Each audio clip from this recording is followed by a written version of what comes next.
Hi, my name is Dale Adams of Planning Ahead of Time, and on this week's Pack Chat, I'm speaking with Matt. Good Matt, morning. can you tell us a little bit about what you do and who you are? I'm Matt, and I'm the director of Aerial Ashes. So we are the only company in the country allowed to scatter ashes by drone across the UK. So that's my business, which is a bit of a niche, but it's going really well. Really enjoying the work. So yeah, that's me, and that's what I do. Yeah. Yeah, that really is a niche because I hadn't heard about it until recently, until I came across what you were doing. And I found it very interesting to wonder how you got into that line of work and how you got authority to scatter ashes, because I assume there's some rules and regulations as to where they can be scattered. Yes, there's lots of laws and regulations about where they can be scattered. So to go back to it logically, I think I'm I feel a bit fraudulent because I didn't actually get the permission to do this. I bought the business from somebody else who did, a man called Chris Mace. So what Chris did was he was in the RAF and he was a helicopter pilot. And he was asked to scatter ashes off the back of a helicopter. Now, Chris is a very clever man, a bit perfectionist. So he couldn't just scatter the ashes. What he had to do was try and work out the optimal way to scatter them to make this lovely plume of ash that dissipated in front of him. So he spent quite a long time trying to work out the best way to do it. And having done that, he did a really good scattering. And then other people came to him and said, oh, that was really good. Can you do some for us as well? And he ended up getting a bit of a name for himself in the RAF, scattering ashes. He then retired from the RAF and they wanted their helicopter back. So he no longer had a helicopter, but he had a bit of a niche skill in scattering ashes in the sky. So he decided to buy a drone and try and replicate how he did it. And I don't want to go into my trade secrets, but essentially what we do is we consider the wind direction, the aerodynamics of the drone, and we have a drop box on the bottom of the drone with a slow release mechanism in it. So how we can do it and how we can fly, we create this big plume of ash in the sky. And I don't know if people religious might say that it looks like the ashes just disappear and go into heaven. Other people might have other views, and that's obviously fine. But that's the effect we're looking for. And to be honest, I think from my point of view, that it's not. I think when we first started, I spoke to somebody who said, "Oh, I think we assumed there'd be an aviation link to our customers, and said, "Oh, did your customer like aviation?" Oh no, he hated it. I was like, "Oh." We thought it was almost a bit strange that they sort of used us. I thought it was a bit of it sort of fitted the aviation sort of people. But they said all we wanted to do was have someone to scatter the ashes for us, because we tried before with ashes and we basically, because of the texture of it plumes, it's a bit gritty and a bit talcum powdery all in one. Yeah. So when you scatter it, like plumes into a cloud, you can't help it. So and quite often, a lot of people say the same. They try and scatter ashes themselves and they end up getting blown over them, and that's why, because like I said, there's no density to it. So people have said they've tried before, it didn't go very well, so we wanted to hire you just to do it for us, take all the headache off us, and you just do it, and then we could just be in the moment, we could be the family all together, there's no stress, there's no grief, and that's why we chose you. And I think it was a bit of a penny drop moment for us, that it wasn't really about the drone or the sky or aviation. It was about the drone is just the tool to scatter ashes, and I don't think there's a better way to scatter ashes in a nice way. So that's kind of how we work and how we operate. Yeah, absolutely right about the fact that you get covered in the ash, because there was an incident with me scattering some of my mum's ashes, Oh, bless you. I'm and sorry. it ended up blowing onto my coat. And it was cold, so I got a big coat on, and then I was going to play netball, and I was like, as I Oh, walked really? netball court, I was like, oh look, I'm covered in dust. And somebody Yeah. looked at me and went, well, it's not actually dust, Dale, is it? It's your mum. And I went, Yeah. oh yeah. And then one of the girls was stood on the side of the court and she was cold. And I said, you can borrow my coat if you want. And I said, it'd be like getting a hug from my mum at the same time, because Oh, it bless you. had just, Yeah. yeah, for me, I was like, it was quite moving to then realise that, obviously, of course, it was actually my mum's ashes on me. But not everybody is going to be like that about it. No. It can feel obviously uncomfortable for some people, and so I understand that they may want a different way to do it. Because Yeah. you video this as well, is that right? Yeah, that's right. So we can, it's an optional extra. Some people want it, some people don't. I think people are quite clear. It's quite interesting. People go yes or no. They're quite decisive about it. But some people want the memory. They want a video. They want it to be a celebration of life. And that's a big thing of what we do and how we, or what we like to position ourselves is a celebration of life, which so some people want the video and they go, that's the final goodbye. And some people are absolutely not interested. Some people don't come. Some people they just want their loved ones to be scattered. I think quite often, I think it probably fits quite nicely with what you do, is they put in their will, say, I want to be scattered in the Lake District. And they can we courier the ashes to you and I take them and look after them and I scatter them on their behalf. And that's they're in their final resting place. So some people do want the video, some people don't. I think when someone dies, it's quite often it's really sad. It's quite often they don't know what they want to do with the ashes. I think you have like the funeral, then you get given a box of ashes and people don't really prepare for that. And then they go, oh, now what? And quite often I've had someone just this week who said, I've got some ashes from my husband. He died 10 years ago and I just didn't know what to do with them. So they went on the shelf and they sat there, but I want to set him free. And this seems like a nice way to do it. So, yeah, I think we sort of fit in with that. And it's a celebration of life. That's a big thing, what we do. We like, when again someone dies, you go through the process you have to go through, and it's horrible. And I know that funerals, they try and be a celebration of life, but it's really difficult. It's a really horrible time. So you have to go through these things. You have to register the death, which is really horrible. It's a very formal thing. And then you have the funeral, which again, they try and make it a celebration of life, but really it's really sad. It's quite a recent bereavement, and then the funeral. So, and then you can stop and you can wait till you're ready. And then you can come to someone like Aerial Ashes and we can scatter them on your behalf where you want them to be, in a nice place where was meaningful, like your favorite beach or your favorite golf course or your favorite race course. We can make it how you want it to be. We can play music.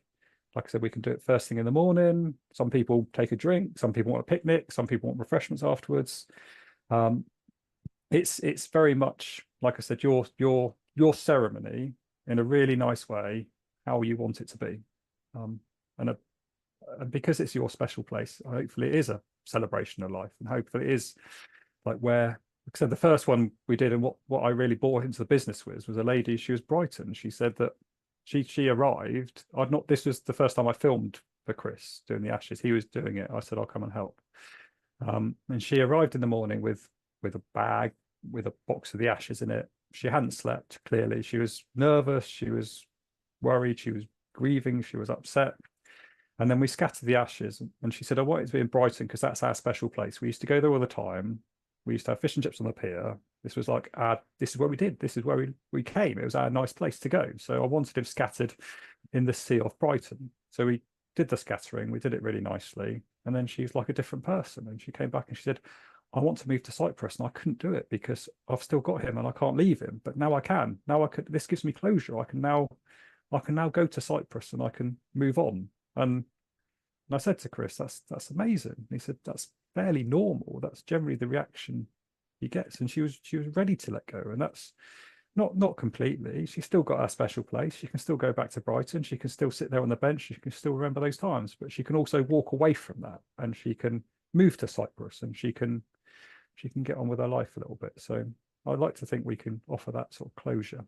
Yeah, I mean, memories obviously never die. They don't die with a person. Your memories live on. But as you say, I think ashes, I've realised, it is quite difficult to know what to do. And of course, there are families and people have different opinions on what they should do. And trying to get everybody together to do a scattering can also be quite hard.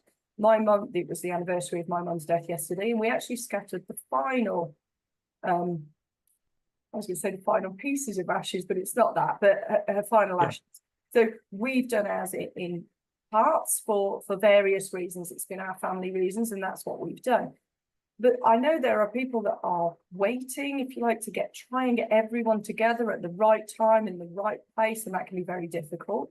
Also for traveling, if people want them, like you say, out to sea or over a particular hill or mountain or coastline or anything, it can be quite difficult to get everybody in one place to do it. Whereas what you're saying, from my understanding, is that you can actually take them, the family don't necessarily need to be there, and you can film that so that the family can even see that their loved one had been scattered over a particular coast or over sort of a sea area, or even over mountains or anything, because you can do that with drones, and it's something that the family can then still sort of see and know was done, that they actually gifted the person what they wanted, even if they can't physically all be there at the same time.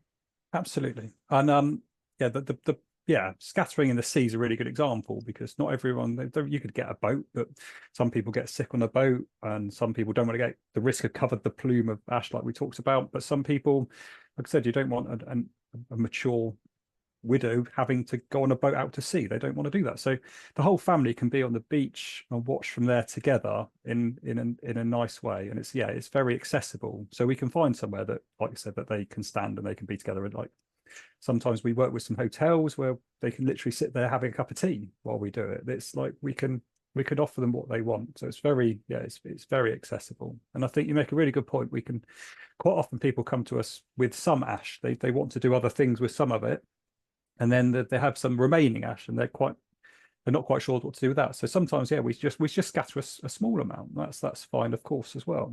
So yeah, we can make it very personal, and how people want it to be. Yeah, I love your comment about setting someone free, because that is my view.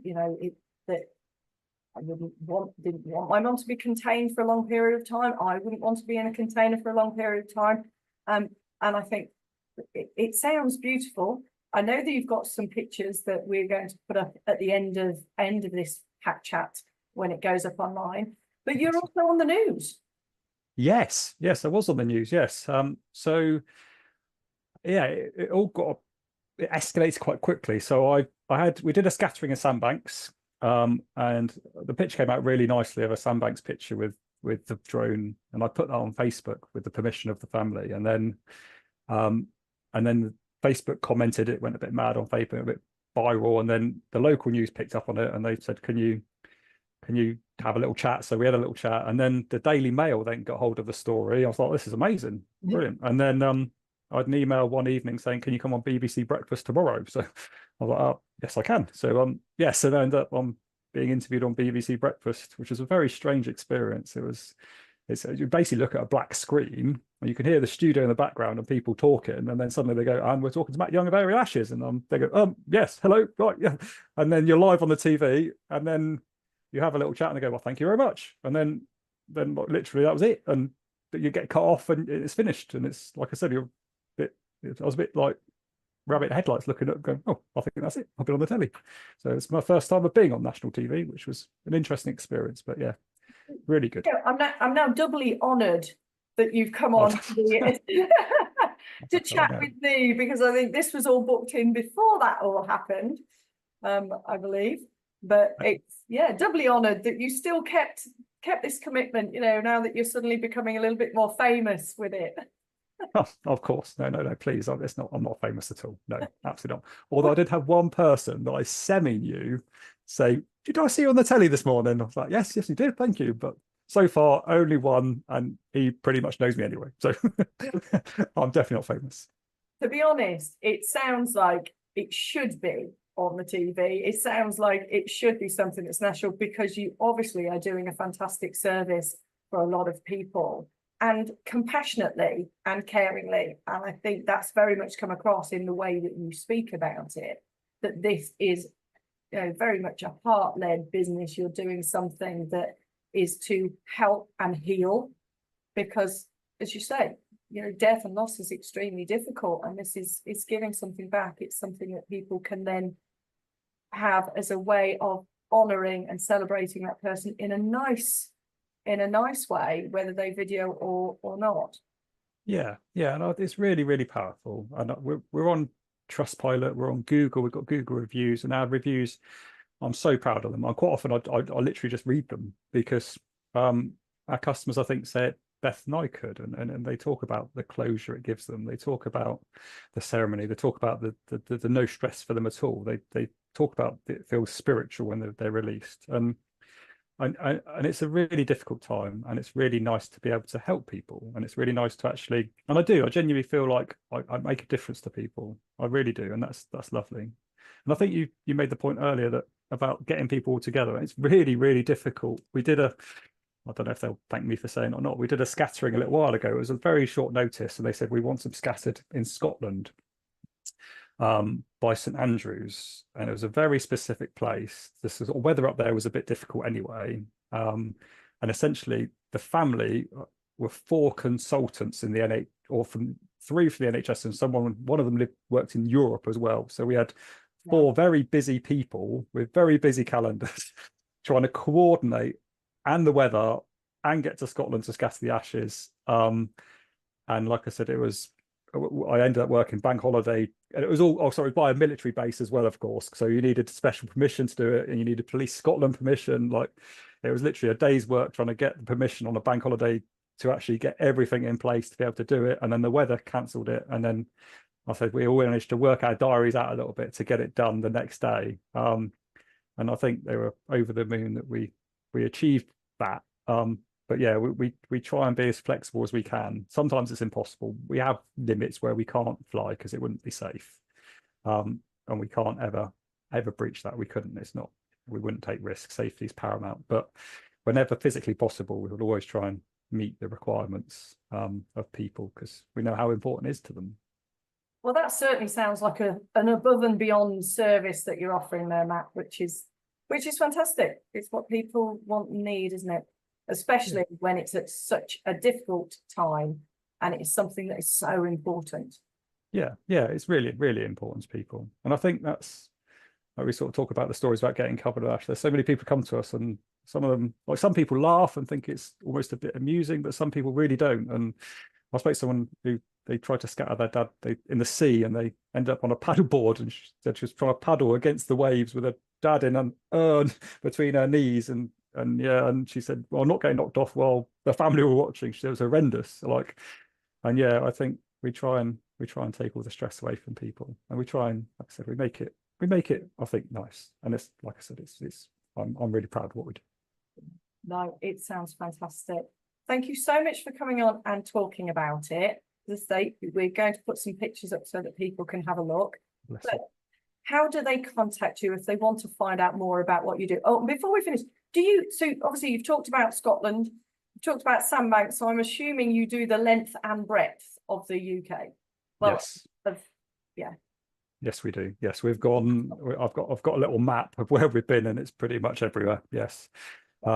So we've now got a north and a south team, which makes it a little bit easier. But still we do lots of miles. So yeah, we will. There's some sites that won't allow us to scatter ashes. We need the permission of the landowner where we scatter. So some organisations say no, we don't want that. They're not interested. They can't. And we keep trying to explain. Some sites sort of are quite adamant. They don't want people to scatter. And then when we talk to them, we say, look, this is how we operate. We're a professional organisation. Because we scatter at height, it dissipates. You wouldn't even know we've been. We could do it 10 times in a row. There'd be no visual impact. There's no environmental impact. So we can try and open doors. And we have been quite successful with people where families have gone to places. There was a country park. It was a triple SSI conservation area with a hotel in the middle. And they said that was our special place. We got engaged there. We got married there. It was really fitting. And the country park, like, absolutely no way. And then we spoke to them, and from explaining that we're a professional organisation and this is how we operate, it gave them reassurance that it wasn't going to have a negative impact, and we gained permission. And so we've got a military site coming up soon where someone was a pilot in the RAF, and that's where he learnt to fly. So they wanted him scattered on the runway. That was his wish and his will. So we've managed to talk to the MOD and get permission to go to that site with a drone and to scatter his ashes. So we can open doors. And I think, and again, that's really nice. I think people who, when they die, it's almost like leaving that wish. And I think most people don't even think, I'm saying it, it's not in my will what to do with my ashes when I die. But quite often some people do think about it quite. I think it's very, very good thinking, and some people, like we do have people contact us saying, can I pay up front for this? This is where I want to end up. Can I, and yeah, so some people do specify exactly where they want to be, and that's quite nice. Then we can make it happen, or try our best to make it happen. No, that's brilliant. So how do people contact you? We've got a website, www.aerialashes.co.uk. We're on Facebook, we're on Instagram, we're on YouTube. So the website, or we've got a phone number. I can give the phone number if that's okay. 073 75 250 888, or send us an email to inquiries@aerialashes.co.uk. So yeah, you can get in contact us however you want to get in contact with Willow. Yes. Brilliant. I'll also put the contact details at the end. So thank you very much, Matt, for taking time this morning to chat with me. It's been really, really interesting. No, thank you. Thank you for taking the time to talk to me. It's been really nice meeting you.